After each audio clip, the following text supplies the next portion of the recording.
जय हिंद दोस्तों। आज की इस वीडियो में हम लोग महाकुंभ मेला पन्ना निबंध लिखने वाले हैं, वो भी एकदम सरल भाषा में। ठीक है दोस्तों ये क्लास 10th में ना 7 नंबर का पूछा जाता है। ठीक है, और यही निबंध क्लास 12th में ना पूरे 9 नंबर का पूछा जाएगा। और बोर्ड एग्जाम 2025 के दृष्टिकोण से ना ये काफ़ी ज़्यादा महत्वपूर्ण है। महाकुंभ मेला काफ़ी ट्रेंडिंग टॉपिक है और इस पे निबंध 100% पूछा जाएगा। 24 फरवरी को आप लोगों का पेपर है और पेपर में आप लोगों को ये निबंध देखने को मिलेगा। ठीक है, तो आप लोग ये निबंध अच्छे से तैयार कर लो। काफ़ी सरल तरीके से हमने यहाँ पे लिखा है निबंध, आप लोग देख लो और पेपर में आसानी से आप लोग बना के लिख लोगे अगर आप लोग ये वीडियो लास्ट तक देख लेते हो तो। ठीक है दोस्तों, तो सबसे पहले हम रूपरेखा इसका देख लेते हैं। प्रस्तावना, पौराणिक कथा, मतलब महाकुंभ मेला क्यों मनाया जाता है, पौराणिक कथा क्या है, उसका आयोजन कैसे होता है, कहाँ कहाँ होता है, उसके महत्व क्या क्या है, विशेषताएं क्या क्या है, महाकुंभ मेले में कौन कौन सी चुनौतियां हैं, उसका समाधान और निष्कर्ष, ये सारे रूपरेखा के टॉपिक हैं। अब हम लाइन से लिखते हैं और आप लोगों को बस देखते रहना है, आप लोग पेपर में बना बना के लिख लोगे। ठीक है, प्रस्तावना हेडिंग डालने के बाद हम लिखेंगे कि महाकुंभ मेला एक ऐसा अद्भुत धार्मिक आयोजन है जो भारत को सांस्कृतिक धरोहर का एक प्रतीक है। ठीक है, भारत की सांस्कृतिक धरोहर का एक प्रतीक है। ये विश्व का सबसे बड़ा धार्मिक मेला है। ये विश्व का सबसे बड़ा धार्मिक मेला है जो हर 12 वर्ष के अंतराल पर, मतलब 12 वर्ष के बाद 4 पवित्र स्थानों पर आयोजित किया जाता है। ठीक है, चारों पवित्र स्थानों के नाम है प्रयागराज, हरिद्वार, उज्जैन और नासिक। ठीक है, इन 4 जगहों पे महाकुंभ कुंभ मेले का आयोजन किया जाता है। ठीक है, 2025 में महाकुंभ मेला प्रयागराज में आयोजित किया गया है। ठीक है, प्रस्तावना में हम लोग इतना लिख लेंगे। ठीक है, उसके बाद हम पौराणिक कथा हेडिंग डालेंगे। ठीक है, आप लोग बस ध्यान से देखते रहो दोस्तों, फटाफट बता रहे हैं क्योंकि वीडियो बहुत ज़्यादा लंबा हो जाएगा और वक्त भी काफ़ी कम बचा है, तो हम फटाफट देखते हैं कैसे लिखना है। ठीक है, निबंध तो अब याद करा नहीं सकते हैं, आप लोगों को बना के ही लिखना पड़ेगा। आप लोग बस देख लो कैसे लिखना है तो आप लोग पेपर में आसानी से लिख लोगे। ठीक है, काफ़ी हेल्प मिलेगी इस वीडियो से आपको इस निबंध को लिखने में। ठीक है, वीडियो लास्ट तक जरूर देखना। पौराणिक कथा हेडिंग डालेंगे। दूसरा, आप लोग हेडिंग याद कर लो ना, बीच में का आप लोग बना के लिख लोगे दोस्तों। ठीक है, पौराणिक कथा हेडिंग डालने के बाद हम लिखेंगे कि महाकुंभ की पौराणिक कथा। ठीक है, पौराणिक कथा क्या थी वो देख लीजिए, हम बता देते हैं एकदम स्टोरी की तरह।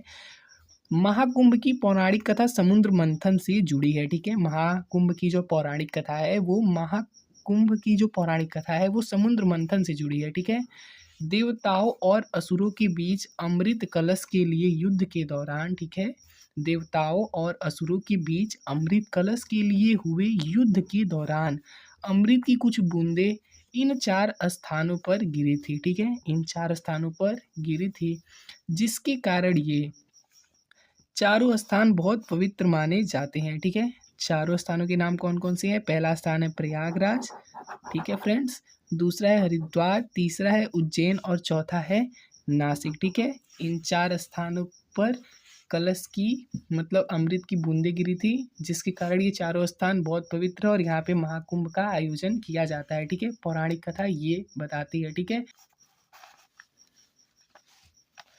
आयोजन हेडिंग डालेंगे। ठीक है, तीसरा हेडिंग हम लोग आयोजन डालेंगे। ठीक है, यह मेला ज्योतिषीय की गणना के आधार पर किया जाता है। ठीक है, जब चंद्रमा, सूर्य और बृहस्पति की स्थिति विशेष रूप से अनुकूल होती है तब कुंभ मेले का आयोजन किया जाता है। ठीक है दोस्तों, महाकुंभ का आयोजन विशाल स्तर पर होता है। इसमें स्नान के लिए विशेष घाट बनाए जाते हैं। ठीक है, इसमें स्नान के लिए विशेष घाट बनाए जाते हैं। वहाँ पर साधु संत अपने शिविर लगाते हैं। अर्धकुंभ मेला 6 वर्ष तथा अर्धकुंभ मेला 6 वर्ष में, ठीक है, आयोजित होता है। कुंभ मेला जो होता है वो 12 वर्षों में आयोजित किया जाता है, जबकि महाकुंभ का आयोजन हर 144 वर्ष में होता है। ठीक है, सोचिए 2025 में 144वां वर्ष पूरा हुआ था तब जाके महाकुंभ लगा था। ठीक है दोस्तों, 144 वर्षों बाद महाकुंभ लगता है।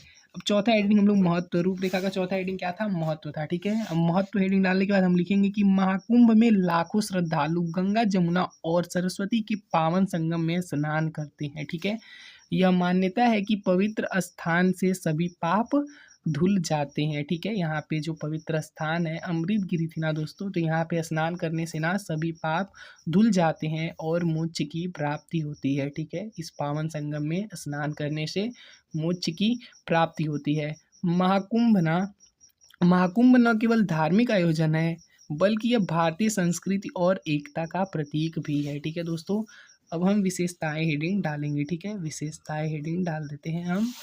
ठीक है, विशेषताएं हेडिंग डालने के बाद हम लिखेंगे कि महाकुंभ मेला हिंदुओं का एक अत्यंत महत्वपूर्ण और विशाल धार्मिक आयोजन है। ठीक है, इसकी विशेषताएं निम्नलिखित हैं। दोस्तों ये यहाँ पे लिखा है महाकुंभ मेला हिंदुओं का एक अत्यंत महत्वपूर्ण और विशाल धार्मिक आयोजन है।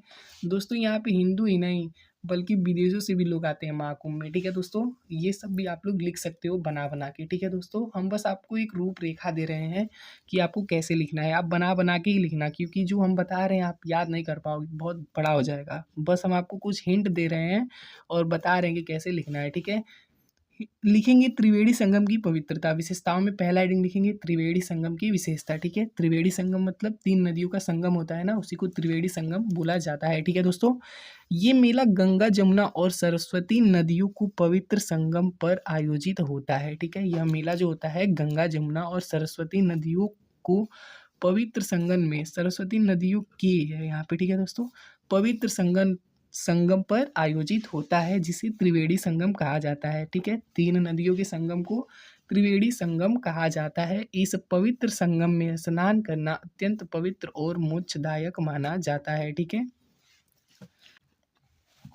दूसरा हेडिंग डालेंगे कि धार्मिक गतिविधियाँ। ठीक है, धार्मिक गतिविधियाँ हेडिंग डालने के बाद हम लिखेंगे कि यहाँ स्नान, पूजा, भजन कीर्तन, ध्यान करना आदि धार्मिक गतिविधियाँ चलती रहती हैं। विभिन्न संप्रदाय के संत यहाँ अपने शिविर लगाते हैं और मार्गदर्शन करते हैं। ठीक है दोस्तों, आप लोग महाकुंभ गए होंगे तो देखे होंगे वहाँ पे बहुत सारे साधु संत आए होंगे, अलग अलग संप्रदाय के संत आए होंगे, जो अपना शिविर लगा के ऐसे ही भजन कीर्तन करते हैं, प्रवचन देते हैं और मार्गदर्शन करते हैं लोगों का। ठीक है दोस्तों, नेक्स्ट हेडिंग डालेंगे आध्यात्मिक उत्कर्ष। महाकुंभ मेला आध्यात्मिक उत्कर्ष का एक महत्वपूर्ण अवसर होता है। यहाँ आकर लोग अपनी आत्मा को शुद्ध करते हैं और मोक्ष प्राप्ति की ओर अग्रसर होते हैं। महाकुंभ मेले की चुनौतियाँ और समाधान। ठीक है, नेक्स्ट हेडिंग हम लोग छठवां हेडिंग डालेंगे। रूपरेखा का छठवां हेडिंग है महाकुंभ मेले की चुनौतियाँ और समाधान। इसमें पहला हेडिंग डालेंगे भीड़ प्रबंधन। महाकुंभ में आने वाले श्रद्धालु की संख्या बहुत अधिक होती है, जिससे भीड़ प्रबंधन एक बड़ी चुनौती बन जाती है। भीड़ को नियंत्रित करना, श्रद्धालुओं को सुरक्षित रखना और भगदड़ जैसी स्थितियों से बचना आवश्यक होता है। ठीक है दोस्तों, भीड़ प्रबंधन भी वहाँ पे देखिए पुलिस उलिस लगी होती है ना, वो भीड़ प्रबंधन का काफ़ी ज़्यादा ध्यान रखती है ताकि भगदड़ जैसी स्थिति ना बने। तो ये सभी महाकुंभ में चुनौतियाँ होती हैं, बहुत बड़ी बड़ी चुनौतियाँ होती हैं। ठीक है, दूसरा हेडिंग आप लोग क्या डालेंगे, स्वच्छता। ठीक है दोस्तों, लाखों लोगों के आने से स्वच्छता बनाए रखना एक मुश्किल काम होता है। मेला क्षेत्र में साफ सफाई, शौचालय और पेयजल की व्यवस्था आवश्यक होती है। ठीक है दोस्तों, स्वच्छता का भी बहुत ज़्यादा ध्यान रखा जाता है। ठीक है, आवास। महाकुंभ में आने वाले श्रद्धालुओं के लिए आवास की व्यवस्था करना भी एक महत्वपूर्ण मदद है। धर्मशालाओं, होटलों और टेंटों की व्यवस्था करना भी अति आवश्यक है। ठीक है दोस्तों, अब हम लास्ट हेडिंग डालेंगे निष्कर्ष। महाकुंभ मेला न केवल धार्मिक दृष्टि से महत्वपूर्ण है, बल्कि यह सामाजिक और पर्यटन की दृष्टि से भी महत्वपूर्ण है। पर्यटन दोस्तों इसलिए कहा जाता है क्योंकि महाकुंभ में विदेशों से भी कई देशों के लोग आते हैं ना दोस्तों। ठीक है, काफ़ी देशों के लोग महाकुंभ में शामिल होते हैं।